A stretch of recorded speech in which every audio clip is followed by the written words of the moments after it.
जो हमारे पाठकगण हैं वो रुचि लेकर जब उसको पढ़ेंगे, बुनेंगे, तब वो स्वयं भी लेखन की ओर फिर से आगे बढ़ेंगे। और हमारा बनारस जो एक समय बहुत ही, जहाँ पर लेखकीय गतिविधियाँ बहुत ही सक्रिय थी, आज वो बहुत कम हो गई हैं।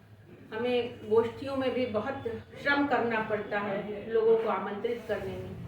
तो जब यह रुचि खुद पनप जाएगी तो यह सब कुछ कितना सरल सहज है। इसलिए मैं पुनः साधुवाद दे रही हूँ आपको, और मैं अपनी भूमिका के साथ इसे शुरू कर रही हूँ, क्योंकि जब मैं इसे पढ़ रही थी तो मुझे मेसोपोटामिया का एक नायक है। मेसोपोटामिया की संस्कृति सबसे पुरानी संस्कृति मानी जाती है। मेसोपोटामिया वो क्षेत्र है जहाँ आज इराक और कुवैत, मेसा मतलब मध्य, ये ग्रीक नदियों को कहते हैं। तो सुमेर संस्कृति जिसको कहते हैं वो बड़ी प्राचीन संस्कृति है, और उसमें एक महाकाव्य रचा गया था, गिलगमेश उसका नाम। गिलगमेश महाकाव्य था, और जो उसके बारे में मैं आप लोगों को थोड़ा सा बताना भी चाहती हूँ।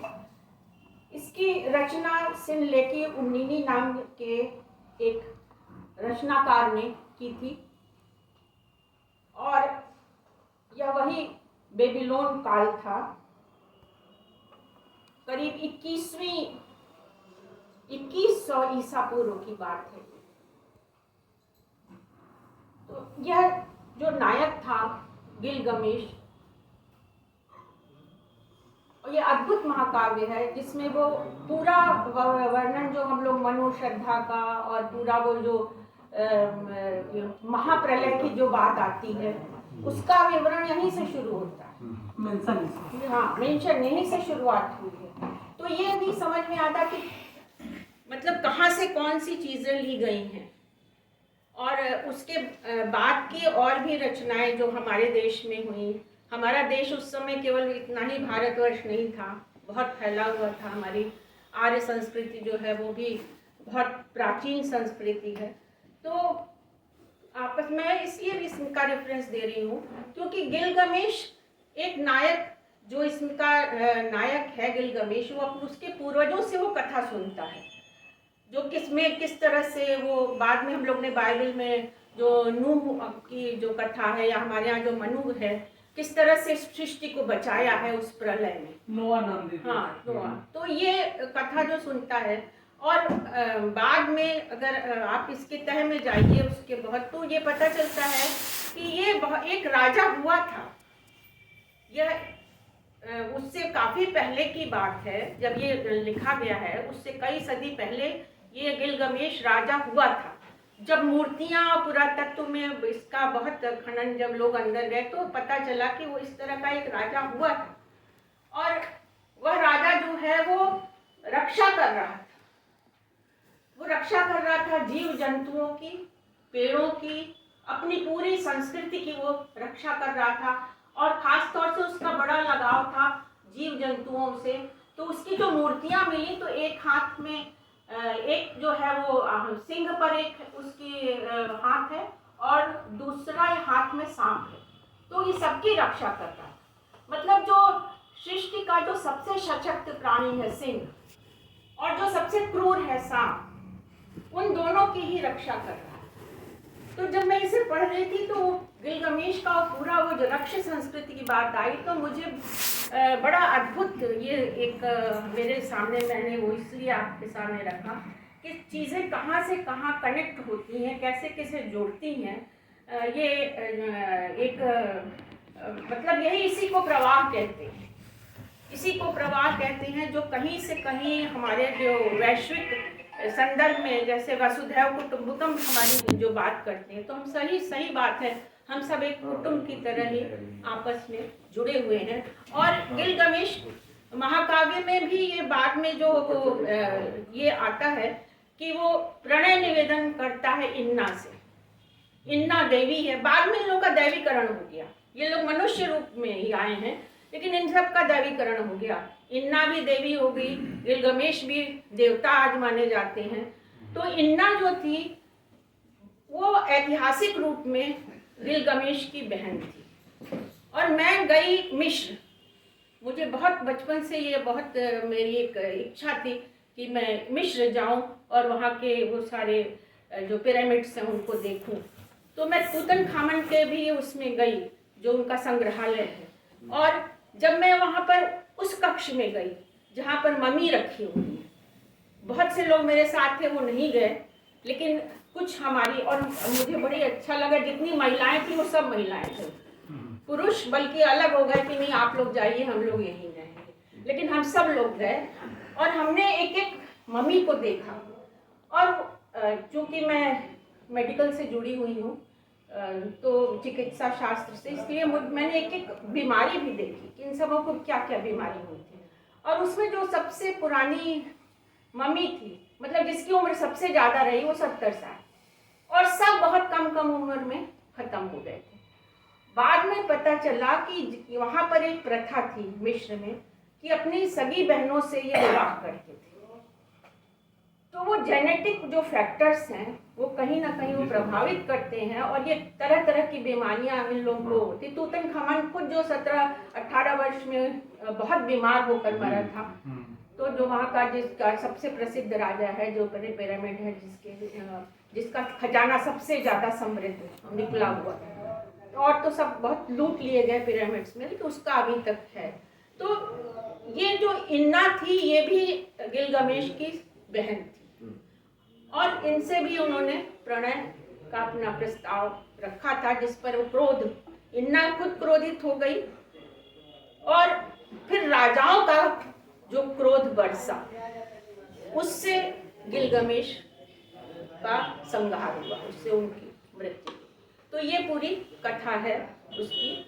तो किस तरह से जो हमारी अस्वस्थ परंपराएं हैं वो भी समाज के लिए जो उपयोगी नहीं है, वो स्वयं किसी न किसी रूप में उन्हें समाप्त होना पड़ता है। तो आज वह प्रथा समाज के लिए बहुत उपयोगी नहीं थी, अपने आप को समाप्त हो गई। और जब हम रामचरितमानस की बात करते हैं, तुलसीदास की बात करते हैं, तो उन्होंने दो आदर्श प्रस्तुत किए, सत्य और असत्य। और देखिए, हम कथाकार हैं, हम लेखक हैं, इसलिए हम जानते हैं कि हमारी जो हमारा नायक है वही हमारे लिए सब कुछ होता है। हम उसको जब प्रस्तुत करेंगे तो हमारी जो पूरी दृष्टि होती है वो केंद्रित होती है हमारे नायक के ऊपर होती है, और हमारी ये पूरी एक धारणा होती है, और हम ये चाहते हैं कि हमारी कलम से अगर कुछ ऐसा बने कि पूरी जो भी इसे पढ़े उसकी सहानुभूति भी हमारे नायक के साथ हो जाए। तो ये इस जय तु लंकेश की उपलब्धि है कि हमारी सहानुभूति जो है वो रावण के साथ हो गई। तो ये बहुत बड़ी बात है, ये इसकी संप्रेषणीयता है, और ये लेखक की उपलब्धि है, क्योंकि यह जो इतना श्रम साधु उपन्यास आपने रचा है, तो इसके पीछे की जो भूमिका है, इतने रामायण वो अलग है। और यही सब सोचिए, राम तुलसीदास रच रहे थे तो उनके केंद्र में कौन थे? राम थे, और वो सत्य की प्रतिष्ठा के लिए उन्होंने राम के चरित्र को लिया, और राम के चरित्र का उन्होंने जो पूरा एक एक घटनाओं के द्वारा उन्होंने ये उस प्रकाश की ओर वो ले जा रहे थे। उस प्रकाश की ओर तब तक नहीं, जब हम दुख की बात करते हैं, जब हम सुख की बात करते हैं तो हमें दुख की अनुभूति जरूरी है। अगर दुख की अनुभूति ना हो तो हम सुख को क्या जानेंगे? तो अगर हम असत को नहीं जानते हैं, असत को नहीं पहचानते हैं, तो हम सत्य को कैसे पहचानेंगे? तो तमस की भी प्रतिष्ठा करनी थी, और तमस के आदर्श के रूप में गोस्वामी तुलसीदास जी ने रावण के चरित्र को लिया। तो वो तमस का आदर्श है। यह नहीं कि उन्होंने केवल उसके ऐसे ही पक्षों का को लिया जहाँ पर वो क्रूर है, वह दंभी है, अहंकारी है। उसके अलावा उन्होंने हर पक्ष को उसमें दिखाया है कि किस तरह से वो महाज्ञानी है, उसको प्रतिष्ठित भी किया है, उसके हर उस कर्म को प्रतिष्ठित किया है। तो लेकिन इसकी भी सीमा है। यहाँ पर मैं अभी जो कुछ बातें अभी राम सुधार जी ने कही, मेरे भी वही प्रश्न थे, क्योंकि ये चीज़ें जो आपने जो बातें कही वो अब तो वो गिना चुके हैं, उन्हें गिनाना व्यर्थ है। तो वो सब कहाँ से लिए, जरूर कहीं ना कहीं से कोई संदर्भ लिया होगा या उन्होंने खुद सोचा होगा। जैसे रंभा की कथा को, रंभा जो हम लोग अभी तक जानते हैं कि रंभा मोहित थी रावण पर, लेकिन अभी ये दूसरे ढंग से ये प्रकरण इसमें आया है। एक और प्रकरण है इसमें माया का, जो मुझे मतलब जब मैंने उसको पढ़ा तो एक मनोवैज्ञानिक ढंग से भी और जो हमारी परंपरा है उससे भी मैं उससे सहमत नहीं हो पाई। इसमें आपने ये लिखा है कि माया जो है वो मंदोदरी, वो सही बात है, ये तो प्रामाणिक है, जो हमारी परंपरा में भी है और चला अराश्रुति परंपरा में भी है, लिखा भी गया है, सारे वाल्मीकि रामायण में भी है कि वो मंदोदरी की बड़ी बहन माया। हाँ, तो बड़ी बहन है। और जो बड़ी बहन है, हमारे यहाँ जब हमारा एक परिवार होता है तो बड़ी बहन एक संरक्षिका की तरह होती है छोटी बहन की, और उसका भाव जो है तो अपनी जो सहोदरा जो छोटी बहनें होती हैं उनको संरक्षण देने का है। अगर वो कहीं अपवाद मिलते हैं, ऐसा नहीं, अपवाद तो हर जगह है, लेकिन हम अपवादों की ओर नहीं जाते हैं। हम स्वस्थ जो परंपराएं हैं उन्हीं की ओर हमारी दृष्टि रहती है। लेकिन माया और मंदोदरी में कहीं मतभेद है, शुरू से ऐसा तो नहीं लगा। वो बहुत ही आपस में सब प्रेम से रही हैं। फिर उसका कैसे आकर्षण अपने बहनोई की ओर हो गया, इससे देखिए मनुस्मृति में कहा गया है, आपने भी मनुस्मृति को कोट किया है कि हमारी जो रक्ष परंपरा है, ये जो रक्ष संस्कृति है, क्योंकि जितनी सुरसा जो है कश्यप की पत्नी, 17 पत्नियां हैं कश्यप ऋषि की, उसमें एक सुरसा है। आपने सुरसा का प्रकरण पढ़ा है, हनुमान जी के सुरसा ही माता कही जाती है राक्षसों की, और वहीं से राक्षस जो है उनका उद्गम हुआ है। तो यहाँ से और रक्ष संस्कृति जो है वो रक्षा करती है। तो फिर कैसे वो उसका जो बहनोई है उसकी ओर वो उसका आकर्षण पहले से चल रहा था, यह आप उसमें वो करते हैं साबित। और बाद में उसका जो पति है माया का, उसको जो हम लोगों को जो अभी तक कहता है कि उसको जब पता चल जाता है तो वो कैद खाने में रावण को डाल देता है, और इसी बात को लेकर दोनों में युद्ध होता है। लेकिन यहाँ पर जो है वो इसको प्रसंग को थोड़ा अलग ढंग से उन्होंने लिखा है। और माया ने अंत में ये कहा भी है, माया अंत में पश्चाताप करती है, लेकिन शुरू में ही कैसे उसका ये जो, चूंकि उसका पति जो है वो उससे उम्र में बहुत बड़ा है, तो हमारे देश में तो उस जमाने में तो ये था ही नहीं। अभी यह कैकेयी का प्रसंग आपने सुना ही, वो तो है, ये कैकेयी दशरथ उनसे उम्र में बहुत बड़े थे, लेकिन जब पति हो गए तो फिर पति परमेश्वर हो गया। यही हमारे यहाँ प्रथा चली आ रही है। तो फिर कैसे उसका वो पहले ही से उसका आकर्षण, वो रावण को इस भाव से देख रही है, और रावण जो है वो उसको समझा भी रहा है। तो ये कुछ इस तरह के जो बिंदु हैं जिनसे एक तो इसमें हमें ये रक्ष संस्कृति, जब रावण की बात आती है तो एक तो बहुत अच्छी बात है कि देवता जैसे अपनी पत्नियों को, वो हमेशा जो है दोष पत्नियों पर मारते थे, अहल्या का उदाहरण हमारे सामने।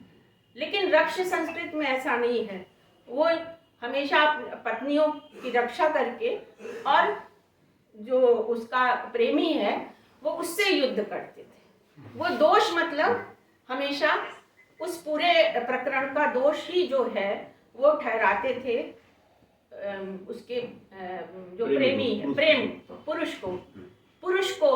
तो यह तो और सही होना भी यही चाहिए, क्योंकि मैं सहमत नहीं हूँ अहल्या को अब शाप जो दिया गया और उसे पत्थर बनाने को, भले उसका को दूसरे रूप से हम